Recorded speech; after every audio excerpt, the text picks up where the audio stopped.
curaste no sanan fácilmente. Ya lo pagarás sin llorar, sin llorar. Linita Bernardo López, así es la vida. Ay, Dios. La pura verdad. Lolita López Granizo, la princesa del cantar huanca, con producciones musicales Los Alamitos. Puro corazón.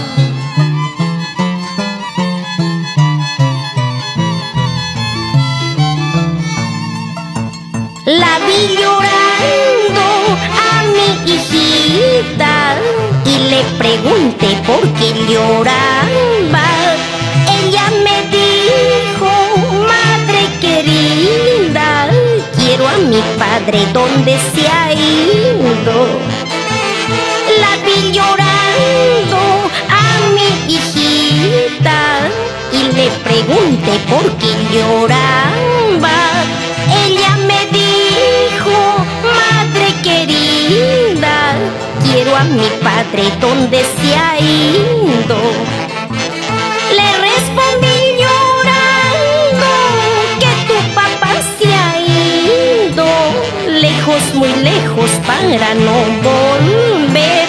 Hijita, ya no llores, la vida es injusta.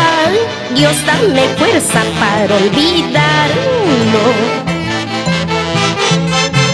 Siempre unidos, siempre grandes, Pedro Mamani Ordóñez y la pequeñita Neira Mamani.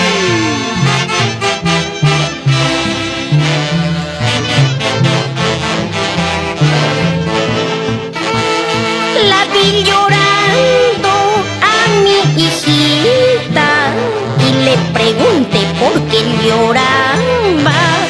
Ella me dijo: madre querida, quiero a mi padre, ¿dónde se ha ido?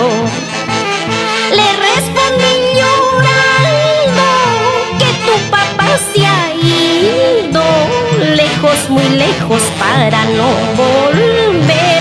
Hijita, ya no llores, la vida es injusta.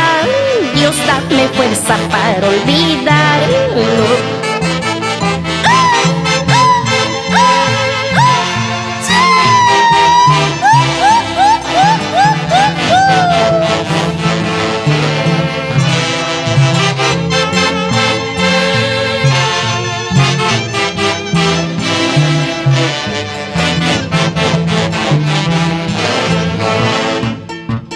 Hijita mía, no llores, hijita, quiero que comprendas.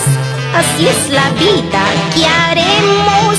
Solo nos queda resignarnos. Hijita mía, no llores, hijita, quiero que comprendas. Así es la vida, ¿qué haremos? Solo nos queda resignarnos. Así es la vida. Cleto Fernández Quispe y esposa Rosa Lulú Condori por Huancavelica.